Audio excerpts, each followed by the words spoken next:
I don't like the starting lineup when there's both Williamson and Dowell in the I agree. starting It's lineup. kind of the Stansfield May thing, It's isn't exactly the same, and Yeah. I would always put Dowell in at number 10. I think Williamson, I think he needs a bit more time to sort of get his confidence up, get his full strength up, and then bring him back when he's absolutely proper. And at the moment, I just think he's not at the levels that he was. Having said that, though, I think I still remember what, and I'm sure you do, I'm sure Blues fans do, how good he was at the beginning of the season. Yeah. He just needs to get back to those levels, and we need that as well.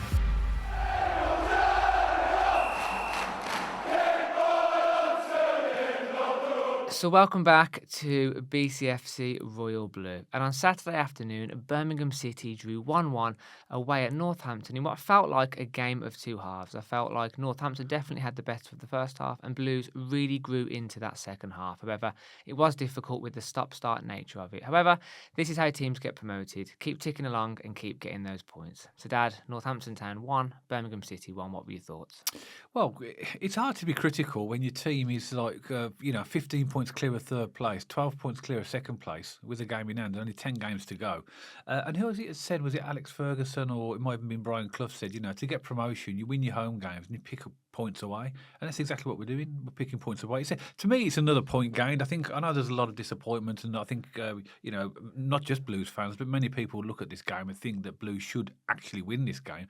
And on paper, we should, but like we said before, we don't win games on paper. It's football. It's football. And in the end, I think, it's another point towards our total. We're edging ourselves closer and closer to the promotion. So at the end of that, I think probably even though we did lots of chances in the second half, I thought a draw was a fair result in the end. I totally agree, Dad. I thought Northampton had the better of the first half, like I said in the introduction, and I think we had the better of the second half. But fair play to Northampton, they pressed us. I think it's fair to say we can be happy with this season. We can be, it is hard to be critical with where we are, but we can still be a bit disappointed with the game of football. That was a little bit disappointing. It wasn't necessarily disappointing from a Blues perspective. Like, I didn't feel like the players let us down. I didn't feel like, Chris Davies necessarily got massive amounts wrong. I think he could rotate more. I think we could have adapted our strategy when we realised the conditions of the pitch and the wind. But that was the thing for me. It was the wind. It was the pitch. Northampton were very direct. It was just a difficult game to really get that's a good point, actually, as well. To get a foothold in. And what I thought, Dad, was early on, it was clear that Northampton were getting a lot of balls in. That Pinnock with his long throw, just absolutely right on top of Allsop.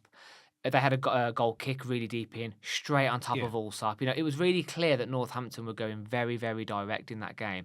And the wind was playing a big, big factor. And we still played out from the back. Yeah. I think sometimes, don't get me wrong, we love Chris Davies, we love what he's doing. You have to abandon those principles when the game hasn't got the nature or isn't playing towards that kind of style. And it wasn't a play out from the back kind of game. And I know Blues fans don't want to hear, who fit and direct. And I'm not saying that necessarily, but sometimes you have to adapt. Yeah. So what you're saying is we have to look at the conditions, and you're right. We're not making excuses, and we're not. But No. You've got to look at. We are a footballing team. We like to play with the ball on the floor. We like to pass it. But if the pitch is and again, it wasn't a great pitch again, and like you said, you had those blustery conditions that made it really, really difficult. I think there's some sense in what you're saying in that. Well, actually, this is going to be difficult for our style of football. So let's play something a little bit of a more direct, but keep play where we can, but not in dangerous areas. Play in the midfield, not in the defence. Yeah, not in so it's a bypass your own defence and play in the midfield and attack. Because I could tell, Dad, 3 or 4 minutes into this game, we weren't going to have the success playing out from the back that we usually do. The ball was bobbling, the wind was making it difficult. Allsop was even kicking it out, and that made me a little bit nervous because Allsop, his distribution has been outstanding. So you could just tell right from the get-go this was going to be a difficult game in that regard. Yeah. And Dad, this isn't an excuse. That first half, we were lucky to go in with a draw, 1-1. Northampton had the better of that first half. And don't get me wrong, a lot of those things we just spoke about contributed towards that. But they pressed us high. They made it difficult. They got balls in the box, We're going to see this again, Matt, because we with the fixtures, sorry to interrupt, but the fixtures we have left, we've got another 7 of the bottom 8 to play, because obviously Northampton were in that bunch as well, and they're all going to be fighting for their lives. They're all going to do the same, particularly the away games. We've got some tough away games against teams right near the bottom, fighting for everything they can, and they're going to do exactly what Northampton did. So it shouldn't be a surprise to us. That's what sort of it's something I think we should learn, is that we know these teams are going to come at us. And like you said, Chris Davies said in the pre-match interview that he knew Northampton were going to be direct, and they were.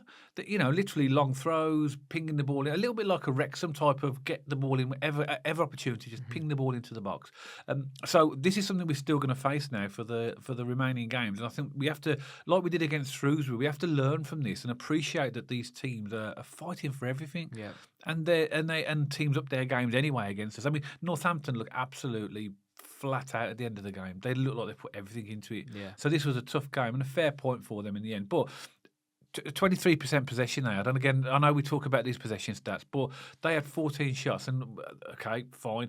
We had the 77% possession, had 13 shots. So in their small bit of possession, they still had more shots, which tells you that they were direct. Is that something we might need to do a little bit more ourselves sometimes? I think when the conditions play into your hands, then yes. I think yesterday was a prime example of us having to be a bit more adaptable. We spoke about this just a minute ago, Dad, earlier on in the session. And I could just tell the first 15 minutes it was cagey. We couldn't get a foothold in the game. It was coming off Cochrane's shin. Allsop was booting it out. And again, it's one of them games. But I'm absolutely not criticising the players. And another point, Dad, is that we're clearly shattered. We talk about the depth. We talk about our amazing squad this year. Why isn't it being utilised as much? I feel like one change, wasn't it, in the starting lineup? I feel like, again, I'm not the manager. I know I can hear the Blues fans already. You're not Chris Davies in this, and I get that. I'm not the manager. We're just fans sitting on the side. I just think sometimes we could rotate a little bit more. We could use the squad that we have. We've talked about this amazing squad we have. Let's rotate that squad a little bit more in these times. And I think the international break, Dad's coming at the perfect time, because clearly some of these players are running on fumes. The international break are doing the world of good. Oh my word! I mean, they're going to get some good rest in their legs. They're going to have some casual training sessions coming out. There's no need to be so full on, but I just feel like, and again, Dad, we spoke about this a little bit earlier on in the season, and we've sung Chris Davies' praises. We can't sing them high enough, can we? We love the guy. But we saw it at Charlton away. We've saw it a couple of more times this season. I think those games that we've lost a couple of times, we could have avoided, or we could have done better if we rotated a little bit more. And I think yesterday we could have seen a little bit more rotation. Anyway, I'm not the manager. I'll get back in my box. I'm just a fan on the side, but just an observation from me. I think it's a fair observation. If we have got this strong squad, why not use it? And literally the only change was that Emma Hansen was put back on the bench, and Keshi Anderson came in, didn't he? Yeah. And Keshi was getting a lot of stick. Because I must admit, I completely forgot he used to be a Northampton fan, didn't he? Player, not fan. Sorry. I was thinking about my next sentence. So he used to be a Northampton player, so he was getting quite a lot of stick. And again, he was struggling to control the ball and make real impact. I thought in the first half, that Stano might as well have not even on the pitch. I think I haven't looked at the official stats. I think he must have touched the ball 3 or 4 times. He was getting so frustrated, but it was because teams target him. It wasn't just that; it was the lack of service that he was being provided. We've mentioned that before as well, haven't we? Because we couldn't get a foothold in the game. And again, we'll come back to it. He got a really silly second yellow card again in the second half. Just really silly. He didn't walk back the yards. I don't know whether he disrespected the referee or something, but I just thought to myself, another silly yellow that we saw in the previous game against England. Again, I know he's young, I know he's getting frustrated, I get that, but these yellow cards add up, and eventually he's going to end up getting himself a suspension. But what I will say, Dad, first half, make no excuses, Northampton deserved to be 1-0 up, and we'll come on to the goal in a minute. But I felt like we did grow into I felt like around the 37, 38 minute mark, we kind of grew into it a little bit, we got a little bit of a foothold, and then we equalised. But let's get back into the actual running of the game. 15 minutes in, Dad, we tried to play it from the back. Tomoki Iwata, you could tell it weren't working. Iwata hit it back, own goal, 1-0 Northampton. I think there's 2 things. Well, there's a lot wrong with it, but 2 main things wrong with that goal for me. Firstly, they were pressing very high anyway, and then I'll pay back to Allsop now. The first issue for me was Allsop. Really, he saw. I mean, if you look at it, Allsop has got peripheral vision across the whole pitch, so he can see the Northampton players coming towards Iwata, but he passed it to Iwata. But the second part was Iwata was actually asking for the ball as well. So I think in that situation, obviously with hindsight, clearly it should have just been hoofed and cleared. That's one of the situations it should have been cleared. And I think if Ryan also looks back at that, I think in another situation he would do that, because what 3 players pressing him or coming to one very close and two coming even closer.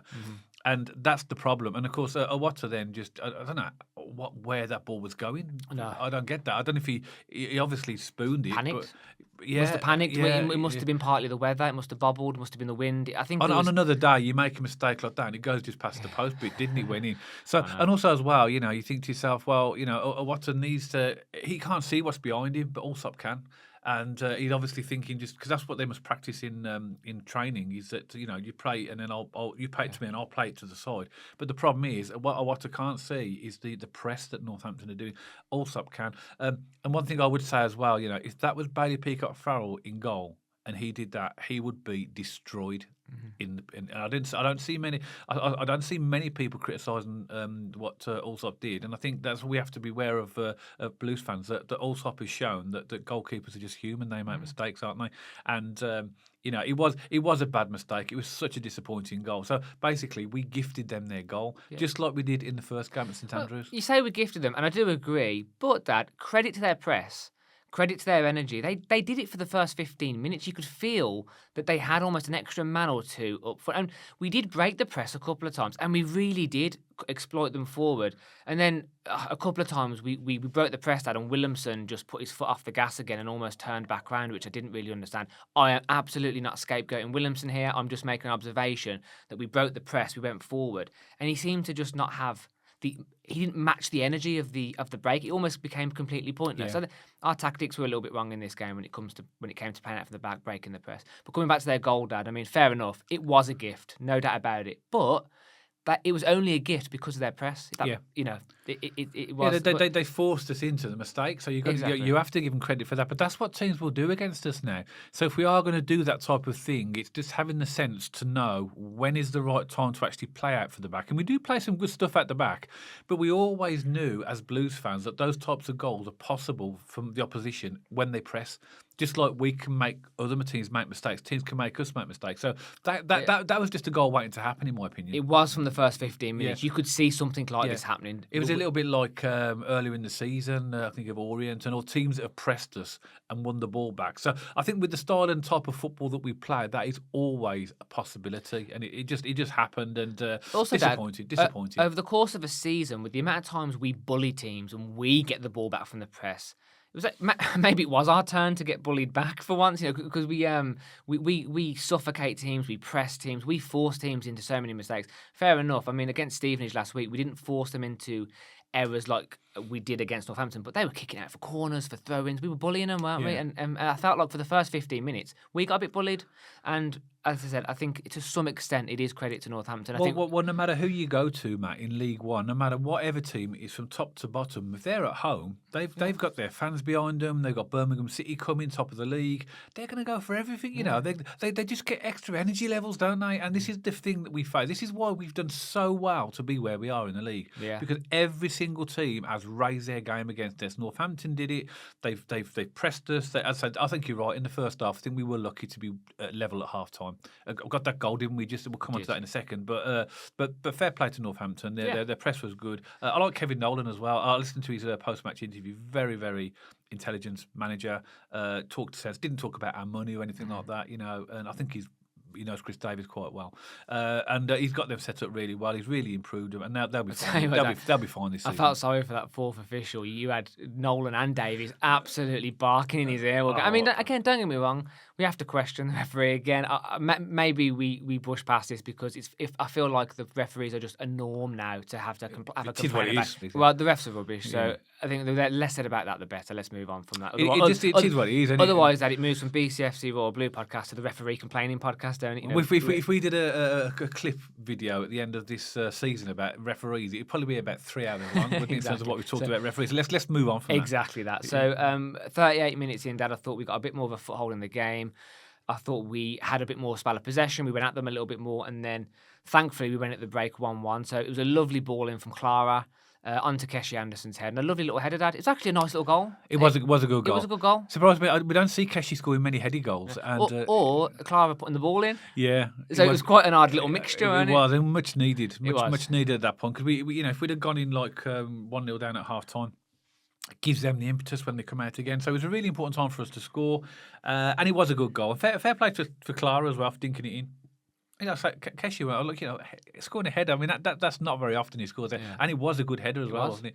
But this is what happens though when you whip the ball in with pace. All the player has to do is redirect it because the momentum's on the ball, and we seem to float it in quite a lot, don't we? Sometimes. I mean, Cochrane's pretty good at putting the ball in with a bit of pace. We've seen him whack it in, but our deliveries need more like that. What Klarer did, pace, and all the striker has to do, all the attacking midfielder, is just redirect it. Do you know what, mate? You say that as well, and you're right. We do get some good balls into the box, but I think as well, what's happening now at this part of the season is that I think Chris Davis will be assessing all this, and he will know and think about what we need for next season as well now, because obviously, clearly, there's things, particularly moving forward or going forward. We need different types of players in different situations. So I think he'll be using the rest of this season as almost like, well, okay, let's see what we've got.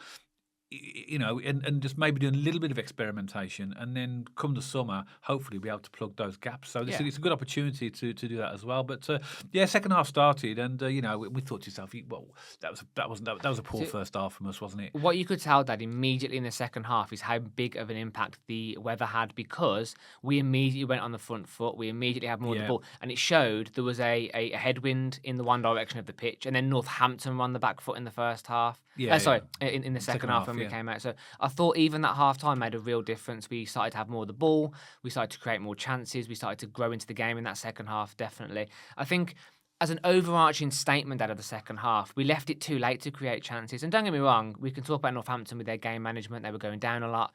The ball was going out. Their players were going down. I mean, the physios, I felt like had more game time. Had more game time than the actual players. Yeah, it was getting a bit crazy at one point, but we left it too late to create our chances, in my opinion. We created a few, but you're right, not enough. And we are gunning for promotion, and these are the types of games that we'd want to win. So you'd expect us to be a little bit more progressive, more adventurous in our play.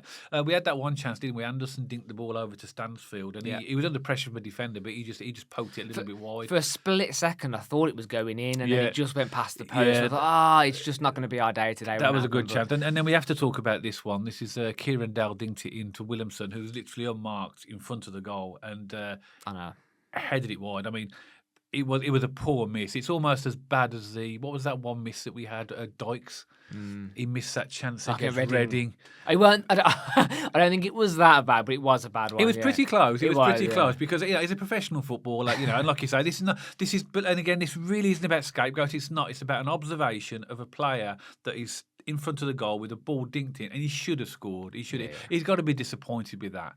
And they're the differences in the game, aren't they? Firstly, we score an own goal, and we miss chances like that. That they're the type of things that the difference between 1 point or maybe sometimes 0 points and 3 points. Yeah. And I must admit, Dad, we've spoke about this a lot in the last sort of couple of games. And again, Blues fans, this is not a scapegoat, but Williamson's been poor, hasn't he? He's not been quite the player that we've seen. Yeah. That's a reality, Matt Davis. In that Christmas, sort of pre-Christmas, post-Christmas period, or in and around his injury, he was scoring goals, he was assisting, he was changing games. Yeah. Really, really good and important player for us. Since he's come back, he just hasn't quite been doing the business, to be honest. No, I think it's fair to say that as a fan, you're allowed to look at your team, you're allowed to see where they were good, and also look at things where they could have done better. And it's just a fact that unfortunately at the moment, Williamson is not nowhere near the levels of the players that he showed us earlier this season. But the frustrating bit is we know there's a good player in there because we've seen it, and that type of thing. I mean, you can't obviously base it just on that one miss, but we've said in previous podcasts as well. He seems to almost take the sting out the forward momentum sometimes by turning the ball. That's kind of what I was alluding to earlier, Dad. We broke the press a couple of times, and he was so slow on the transition. It completely killed the momentum. You had Keshi bombing up. You had Stano making a good run. Dink it over the top if you don't know what to do or you're struggling. At least give us half a chance of creating an attack. He just completely killed the momentum of the attack. And as a number 10... it's like the cardinal sin, isn't it? You don't do that. You're the creator. You're the one who flows in through the transition. So, but I don't think that I don't like the starting lineup when there's both Williamson and Dowell in the starting lineup. It's kind of the Stansfield May thing. It's exactly the same, and I would always put Dowell in at number 10. I think Williamson, I think he needs a bit more time to sort of get his confidence up, get his full strength up, and then bring him back when he's absolutely proper. And at the moment, I just think he's not at the levels that he was. Having said that, though, I think I still remember and I'm sure you do, I'm sure Blues fans do, how good he was at the beginning of the season. Yeah. He just needs to get back to those levels, and we need that as well. But that was a bad miss, I thought. Another observation from me from the second half, Dad, and I guess this could split opinion. I have no idea where fans stand on this, but can we stop with the short corners? We had 3 or 4 chances just to swing it in, whack it on top of the goalkeeper. We play it short, and we end up. I know what you're going to say. We almost end up back in an attacking position without the advantage of a free hit on the corner. Yeah, It's yeah. just completely bonkers to me. Surely there's a stat out there that proves you have a more chance of scoring just by swinging it in. Yeah. I don't know that for sure, but for me, just get the ball in the box. Fair enough. I think that's a very fair and valid point. I think that you could put a corner in, their goalkeeper could catch it right. Okay, that's fair enough as well. But you could get like a deflection. It could be someone could be bundled over for a Exactly. penalty. It could fall to a Water on the edge of the box, and he could knock it in. 100%. I completely agree with that. But I think our style of football, Chris Davis, you notice this with corners and with free kicks. They put the ball down quick and they try and get it back in play, don't they? Yeah. Whereas I think there is arguments to say that sometimes being direct is not overly productive, but with a corner, That's different, I think. I think with a corner, I think you need to try and do that. And we've got someone in Kieran Dowell as well that can put a corner in a good place as well. And Cochrane. Yeah. And we hear the stats as well. We need to be more productive from set plays and free kicks, but we don't really do anything in terms of knocking the ball in. So how can you be? No. So I agree with that point. And But what I would say that I have no problem with a short corner if it's clever and it goes in and it creates a chance, fine. But we did 3 or 4 short corners yesterday, and we were no better off than having an attack in the final. It made no sense to me. I was like, a corner is a big advantage. If you do look at some teams, like Wrexham, Charlton, they capitalise on Lincoln. They capitalise on set pieces, and they're really good at it. And don't get me wrong, I'm not saying we should follow that model. All I'm saying is it's a big advantage to swing it in and get good at corners. And you can't look back at the end of the season and say we've got one of the worst stats for set pieces because there's a reason for it, isn't there? I think that's a really valid point. And that we almost like try to like pass the ball from a short corner, whereas eventually someone will cross it in anyway. So why not just cross it in from the corner? It doesn't make any sense. It's over-engineering. In my Yeah, but opinion. I think that's just the style of play that Chris is trying to get us to like keep the ball and keep probing. I think he calls it. Doesn't Yeah, he? I just don't get it. Yeah, but I think anyway. there are times when the decision making could have been better. We had a chance near the end as well with Yuki. Yeah.